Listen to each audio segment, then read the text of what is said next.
नमस्कार, मेरा नाम विनोद लांबा है। इन खबर हरियाणा आप देख रहे हैं। मेरे साथ हैं सोनू शर्मा। आज भाजपा की एक ऐसी खबर आई है जो निश्चित तौर पर कांग्रेस के लिए तो क्या झटका देगी। जो भाजपा में राज्यसभा सीट के लिए लॉबिंग कर रहे थे या प्रयास कर रहे थे, उनके लिए बड़ा झटका है, क्योंकि राज्यसभा के 3 राज्यों के 3 राज्यसभा उम्मीदवारों के नाम की घोषणा भाजपा ने कर दी है। और भाजपा के हरियाणा से राज्यसभा उम्मीदवार होंगी रेखा शर्मा, जो कि नेशनल वुमेन कमीशन की चेयरमैन रही हैं और लंबे अरसे से भाजपा से जुड़ी रही हैं। 86 के दौर से ही भाजपा से उनका जुड़ाव है।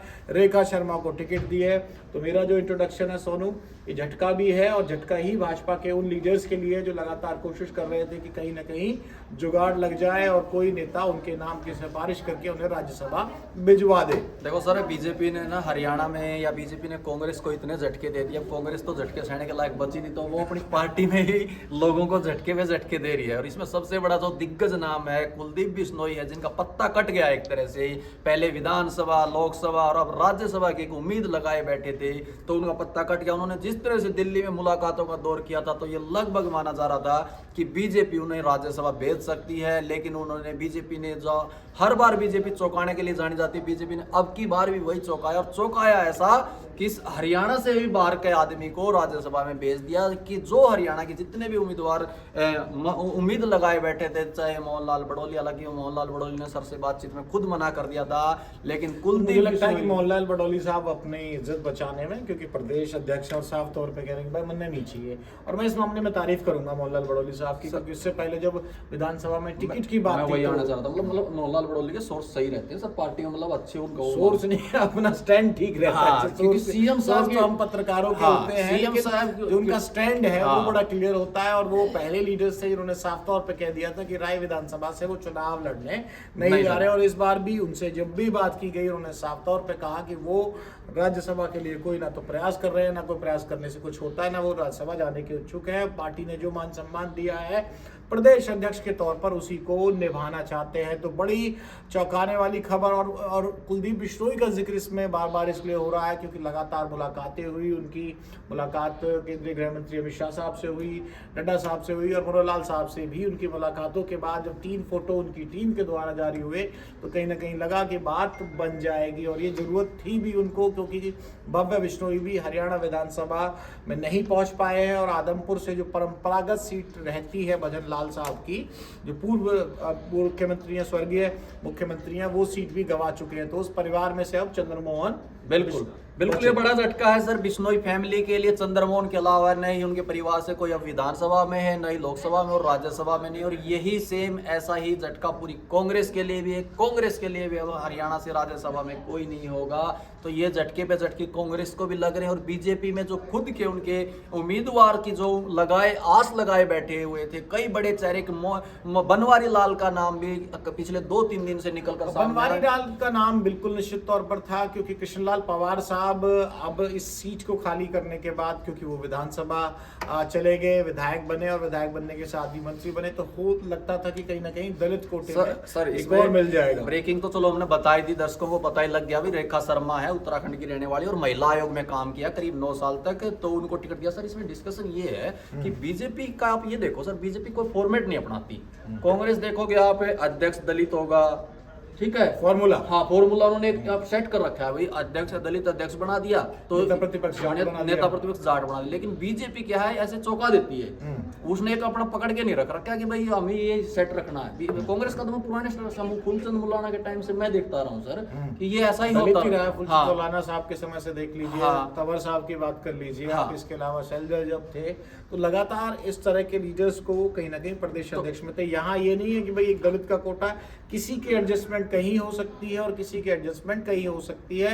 ये नहीं है कि भाई एक दलित राज्यसभा सांसद गया है उसकी वजह से जगह खाली हुई है और तो दूसरा उसको बनाया जाएगा। लेकिन एक बात यह है कि अमूमन लगातार 2 बार से, जो इससे पिछले के 2 बार थी, उसमें हरियाणा के लीडर्स की बल्ले बल्ले हुई थी। एक बार कौन, किरण चौधरी मैडम का जाने का मौका मिल गया जब दीपेंद्र हुड्डा वाली सीट खाली हुई, जो जब लोकसभा चले गए।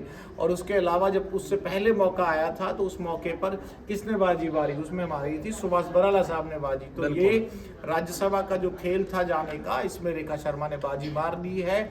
और जो हरियाणा के लीडर्स लगातार एक कोशिश कर रहे थे, प्रयास कर रहे थे, उनके लिए झटका है। तो और और इनका निर्विरोध चुना जाना भी तय है। 10 तारीख नॉमिनेशन यानी कि कल भरने की आखिरी तारीख थी, उससे पहले वो नॉमिनेशन कल भर देंगी और उस नॉमिनेशन के बाद अब तो सिर्फ नतीजे की बात रह जाएगी, क्योंकि नॉमिनेशन के बाद कांग्रेस पहले ही सरेंडर कर चुकी है और उसे करना जायज भी है। 37 विधायक एक तरफ हों और जब 51 विधायक एक तरफ हों तो उसमें कुछ रह नहीं जाता।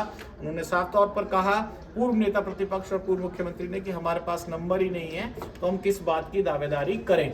बिल्कुल, कांग्रेस तो इस खेल में है ही नहीं। कांग्रेस खुद भी मान रही है और आंकड़ों के अगर नंबर गेम भी समझा जाए तो कांग्रेस इस खेल में है नहीं। लेकिन कांग्रेस को इसमें घाटा जरूर हुआ है। जिस तरह से एक राज्यसभा के सांसद थे दीपेंद्र सिंह हुड्डा, वो वाला प्रकरण भी जरूर बताना चाहिए सर हमें कि जिस तरह से एक सीट बनी बनाई सीट उसके पाले में थी राज्यसभा, वो कैसे गवा दी कांग्रेस? वो ऐसे गवा दी कि दीपेंद्र हुड्डा का तय हुआ कि वो लोकसभा चुनाव लड़ेंगे और राज्यसभा सांसद होते हुए लोकसभा चुनाव जब उन्होंने लड़ा और उनको जीत भी मिली तो एक आंकड़ा उनका लोकसभा में बढ़ गया और एक आंकड़ा उनको गंवाना पड़ा राज्यसभा में। उस सीट पर गया कौन? किरण चौधरी गई, तो एक संख्या बल पहले हो गया था। और इस बार जो नंबर है विधानसभा ने ऐसा नतीजा दिया कि उसमें अब बहुत ज्यादा विकल्प बचा नहीं है कांग्रेस के पास किसी भी तरह की कोई राज्यसभा में दावेदारी का। तो इस खबर पर झटका लगने वालों में डॉक्टर बनवारी लाल भी है, कुलदीप बिश्नोई साहब का भी हम नाम ले रहे हैं, सुनीता दुग्गल भी अपनी तरफ से कहीं ना कहीं नाम चल रहा था।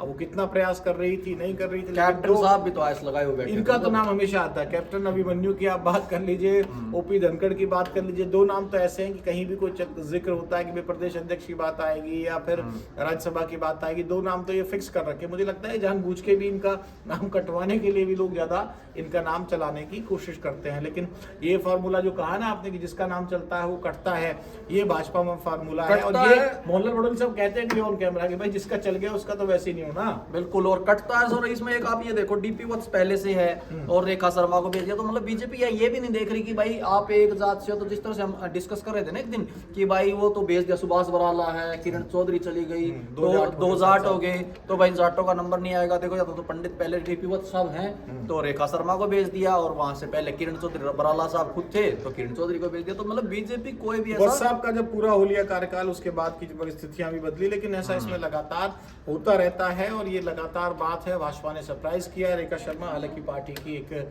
कहीं ना कहीं जुड़ी रही है। बिल्कुल, हरियाणा से हम आपको बता दें कि हरियाणा से रेखा शर्मा का बड़ा जुड़ाव रहा है। वो पार्टी के पैनल में नाम अपनी चर्चाओं में हिस्सा लेती रही है।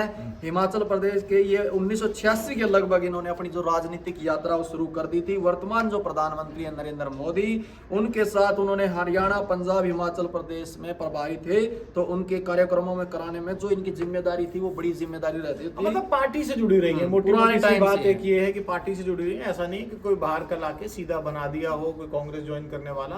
तो ये खबर बड़ी महत्वपूर्ण है। और आजकल तो सर बीजेपी कांग्रेस ज्वाइन करने वालों को भी कराई देती है, किरण चौधरी को सीधा तो ऐसा नहीं है। हाँ, ये पुराने चेहरे पे दाव खेला बीजेपी ने। और इस खबर का जो इंट्रोडक्शन हमने सोनू दिया कि भाई आज झटके की बारी है। जो भाजपा से ये इंतजार लगाए बैठे थे, सस्पेंस खत्म हो चुका है, कांग्रेस रेस में नहीं है।